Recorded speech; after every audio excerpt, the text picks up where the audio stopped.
Good morning বন্ধুরা, সবাই কেমন আছো? আশা করছি খুব ভালো আছো আর যে যেখানে আছো সুস্থ আছো। আমার ঘর কোনো আরও একটি ব্লগে তোমাদেরকে অনেক অনেক স্বাগত জানাই। এখন ঘড়িতে বাজে অলমোস্ট 7:30। এখন থেকে আমি আমার ব্লগটা তোমাদেরকে সঙ্গে করে নিয়ে শুরু করছি। হতে পারে রেইনি সিজন, কিন্তু এখন না সকালের দিকে অনেক সময় কি হয় বলো তো, একটা জমকালো রোদ ওঠে, যে রোদটা একদম জানলা দিয়ে যেন ঠিকরে ভেতরে ঢোকে। তো ফার্স্টে আগে জানলাগুলো খুলে নিয়ে এখন আমি মেয়েকে ডেকে নিচ্ছি, যেহেতু ওর সকালবেলা স্যার পড়াতে আসে 8টা থেকে, আর মেয়ের 11টা থেকে স্কুল। তো 8টা থেকে 10টা অবধি স্যার পড়িয়ে চলে যাওয়ার পর মেয়ে কিন্তু স্কুলে যাওয়ার জন্য রেডি হয়ে যায়। তো আমি ওকে ডেকে এখন চলে যাব হচ্ছে কিন্তু স্নান করে এসে তারপরে কিন্তু রান্নাবান্না, পুজো করে রান্নাবান্না তারপরে সারবো। স্নান করার পরে আগে পুজো করি, পুজো টুজো করে নিয়ে রান্নাবান্না সারি। তবে পুজোটা কিন্তু অপশনাল, কোনো দিন আমার হাজব্যান্ডও দিয়ে দেয় যখন আমার খুব অসুবিধা থাকে। তো এখন আমি দেখো রান্নাঘরে চলে এসেছি, একটা কড়াইও বসিয়ে দিচ্ছি, আর আমার স্নান করাও হয়ে গেছে, ঠাকুর দেওয়াও সকালে হয়ে গেছে। হ্যাঁ, ওটা আমি ক্যাপচার করতে পারিনি, আমার একদমই মনে ছিল না। তো এখানে আমি কিছু আলু এখানে ভেজে নিচ্ছি। আলুগুলো ভাজা হয়ে গেছে। আসলে সকালবেলা মেয়ে ঘুম থেকে যখন উঠে আমাকে বলেছে, মা একটু আলু ভাজা আর রুটি করে দিও, আজকে আমি স্কুলে নিয়ে যাব। তা ভাবলাম যে ঠিক আছে, চলো একটু বেশি করেই আলু ভাজি, যাতে মেয়ের একটু টিফিন সকালবেলা ও ভাতের সাথেও খেয়ে চলে যেতে পারে।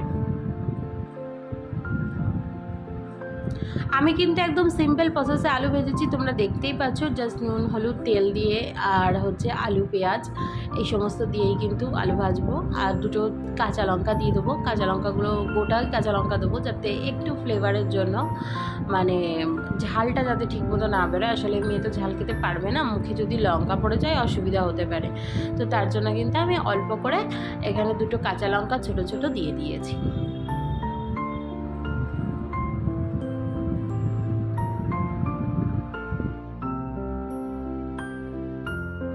এখানে এখন আমি একটা রুটি বানিয়ে নিচ্ছি মেয়ের জন্য। একটা রুটি বড় করেই বানিয়ে দেবো, যাতে ও খেয়ে জল খেলে পরে ওর পেটটা ভরে যায়। ওদের দুপুরবেলা 1টার সময় টিফিন দেয়, আর সকালবেলা মোটামুটি টুকটাক খেয়ে যায়। এক একদিন আছে খেতেই চায় না, খুব বায়না করে। তবে বাড়ি থাকলে আমার মাথা খারাপ করে দেয় খাওয়ার জন্য।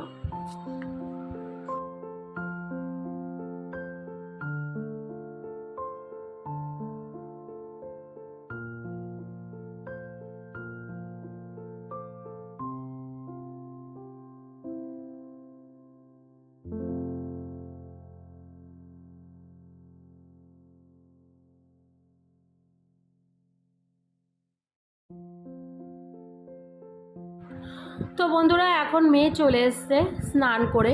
স্নানটা কিন্তু নিজেই করতে পারে, ডেলি স্নানটা।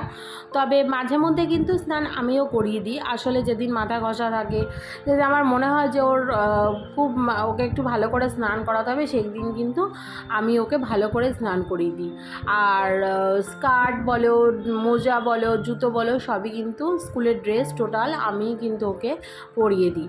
স্কুলের ব্যাগ গোছানো হয়ে গেছে, রুটিন ওয়াইজ বই আমি দিয়ে দিয়েছি। আর জুতো পরিয়ে দেবো, যখন বেরোবে তখন আমি ওকে জুতো পরিয়ে দেবো। এখন আমাদের ঘরে 3 জনের মধ্যে কথা হচ্ছে, হাসাহাসি হচ্ছে, এগুলো প্রত্যেক দিনই হয়ে থাকে আমাদের। এটা আমাদের কমন জিনিস। তো তোমরা আজকে দেখে নাও ব্লগের মাধ্যমে। প্রত্যেক দিনই কিন্তু আমাদের এই রুটিনটাই থাকে। তবে শনি আর রোববার বাদে, কারণ শনি রোববার মেয়ের স্কুল ছুটি থাকে। তাছাড়াও যদি কোনো দিন কোনো কারণে ছুটি থাকে, স্কুল ধরো কোনো হলিডেজ পড়েছে বা কোনো কারণে যদি ছুটি থাকে, তাহলেও কিন্তু আমাদের রুটিনটা একটু আলাদা থাকে। তখন ঘুম থেকে ওঠার টাইমটা আলাদা হয়। ঘুম থেকে আমি সহসা খুব একটা মেয়েকে সকালের দিকে ডাকি না, ও ঘুমালে ঘুমায়, ঠিক আছে। আর এখানে এখন আমি ওকে দেখো একটা চুল বেঁধে দিচ্ছি। চুল বেঁধে দেওয়াটা কিন্তু খুব মাস্ট জরুরি, কারণ ওর চুলগুলো না একটু কার্লি হেয়ার, তো সামনের দিকে যে চুলগুলো হচ্ছে বেরোচ্ছে নতুন চুলগুলো, একদম ছোটো ছোটো হয়ে মুখের সামনে পড়লে খুব অসুবিধা হয়।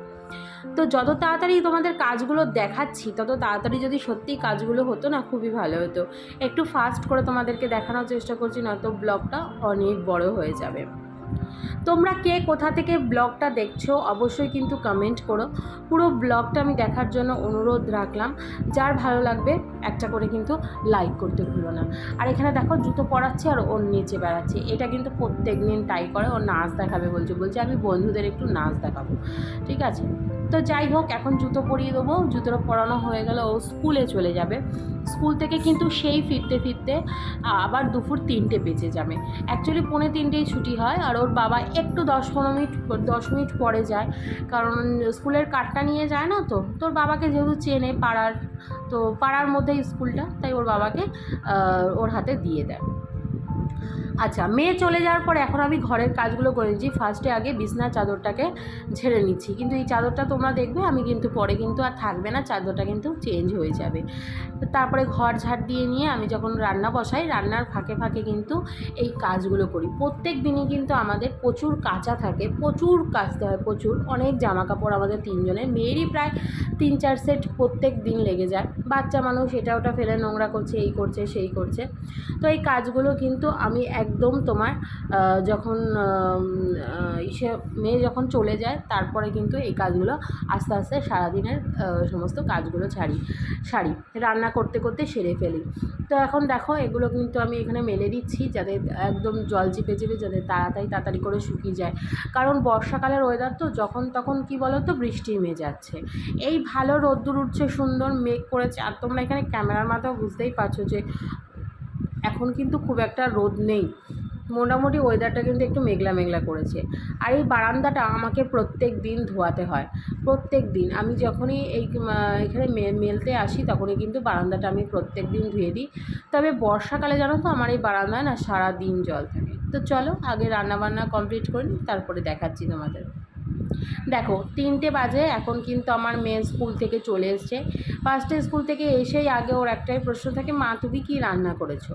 আগে রান্নার গল্প শুনবে যে আমি কী রান্না করেছি, কী খাবার ওর মন পছন্দের রান্না করেছি, তারপরে কিন্তু আমার মেয়ে এখান থেকে যাবে। তো এখন ওর সঙ্গে আমি আলোচনা করছি যে তুমি স্কুলে কী করেছো না করেছো, টিচাররা কী বললো, কী পড়া দিয়েছে, কী পড়াশোনা করেছো, স্কুলে টিফিন ঠিক মতো খেয়েছো কি না, জল খেয়েছো কি না, স্কুলে কটা বন্ধু হয়েছে, বন্ধুদের সাথে কি আড়ি হয়েছে নাকি, এই সমস্ত কথাই কিন্তু ওর সাথে আমার চলতে থাকে। তো এখন দেখো এখানে এসছে দেখতে যে আমি কি করছি বা না করছি। এখন ওকেও কতগুলোই যে মেলা থেকে খেলনা কিনে দিয়েছি, স্কুল থেকে এসেই ওইগুলো নিয়ে দেখো বিছনায় বসে গেছে। কিন্তু না, বিছনায় বসলে তো চলবে না, 3টে বেজে গেছে, আমাকেও বেরোতে হবে। আমারও স্নান হয়ে গেছে, আর মেয়েকে নিয়ে এখানে আমি খেতে বসে গেছি হাজব্যান্ডের জন্য খাবার বেড়ে রেখে। তো বন্ধুরা এই থাকে মোটামুটি আমাদের ডেলি রুটিন, ঠিক আছে। যখন যেদিন মেয়ের স্কুল থাকে, তো ভালো লাগলে একটা করে লাইক করে দিও। আর আজকে ভিডিওটা কিন্তু এই পর্যন্তই। অবশ্যই তোমরা ভালো থেকো, সুস্থ থেকো, আবার দেখা হবে একটা নতুন ব্লগের মাধ্যমে।